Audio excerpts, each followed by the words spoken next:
వ్యవస్థను విచ్ఛిన్నం చేసినటువంటి విధానాన్ని ఆయన టైంలో మనం చూసుకుంటే ఎంత నికృష్టమైనటువంటి విధానంలో వాళ్ళు వెళ్ళారు అన్నదానికి ఇదే కాదు. పరమతస్థుడు ఎవడైనా సరే వెంకటేశ్వర స్వామిని దర్శనం చేసుకోవాలనుకుంటే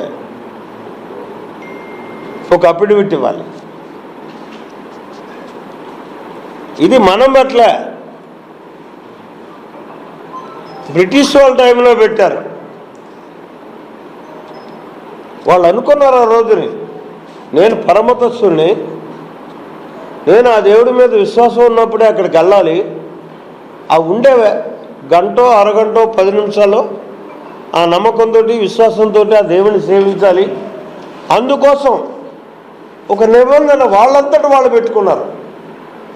ఆ నిబంధన ఆనాటి నుంచి కొనసాగుతుంది. ఇతను పెట్టకుండా నిబంధనను వ్యతిరేకించి సంస్కృతిని విచ్ఛిన్నం చేసి ప్రతిసారి తిరుపతి కొండకెళ్ళి దేవుణ్ణి దర్శనం చేసుకున్నందుకు బస్సు పట్టిందా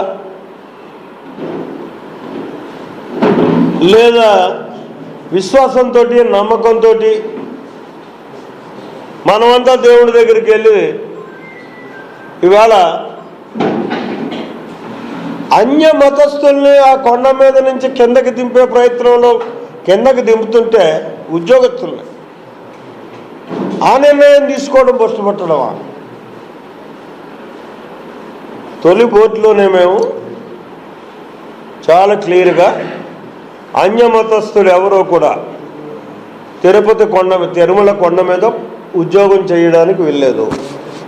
అలాగని చెప్పి సెక్యులర్ వ్యవస్థను గౌరవించేటటువంటి విధానంలో వాళ్ళు వాలంటరీగా రిటైర్మెంట్ అయిపోతే వెళ్ళండి గుడ్, కాకపోతే ప్రత్యామ్నాయ ఉద్యోగం ప్రభుత్వంలో వాళ్ళకి చూపించే విధంగా బోర్డు నిర్ణయం తీసుకుని ఆ చర్యలు చేపట్టి ఇవాళకి చాలామందిని 175 మంది 100 మంది ఉంటే 75 మందిని అక్కడి నుంచి కిందకి దింపినటువంటి పరిస్థితి. ఇది బస్సు పట్టడం అంటారా? అఫిడవిట్ ఇవ్వకుండా దేవుడి దగ్గరికి వెళ్ళి నేనే రాజుని నేనే ఇదిని అని చెప్పుకుని తోసిరాజని సాంప్రదాయాన్ని తోసిరాజని చేసేటటువంటి విధానం బస్సు పట్టడం అంటారా? జగన్మోహన్ రెడ్డి నీకు ఒకటే చెప్తున్నా, తిరుపతి తిరుమల వెంకటేశ్వర స్వామి ఎంతవరకు నిన్ను అణగదొక్కాలో అంతవరకు తొక్కు. ఇవాళ మించిపోయింది లేదు. నువ్వు కాదు, నిన్ను నమ్ముకున్నటువంటి వ్యక్తులను కూడా ఇవాళ నువ్వు తప్పుడు దారిని నడిపిస్తున్నావు. ఇవాళ జగన్మోహన్ రెడ్డిని నమ్ముకున్నటువంటి వైసీపీ నాయకులకి అందరికీ కూడా నేను విన్నవిస్తున్నాను.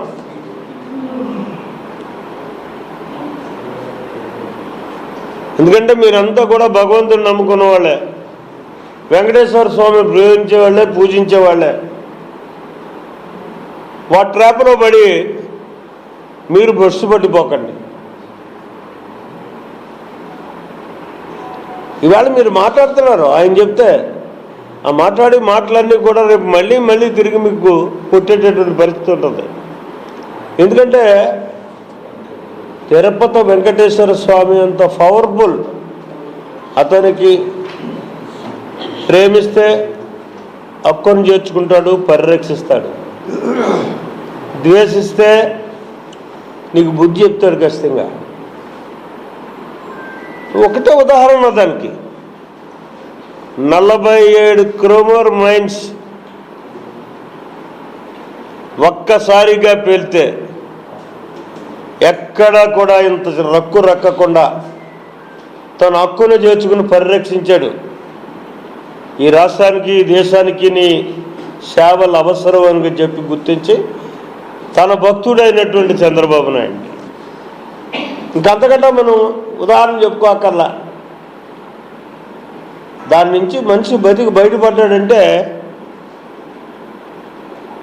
ఇంకంతకంటే ఉదాహరణ కాదు, కేవలం ఆ వెంకటేశ్వర స్వామి పరిరక్షించడమే. నీకు అప్పుడే ఒక శిక్ష వేశాడు. ప్రజలు చీకొట్టారు నేను.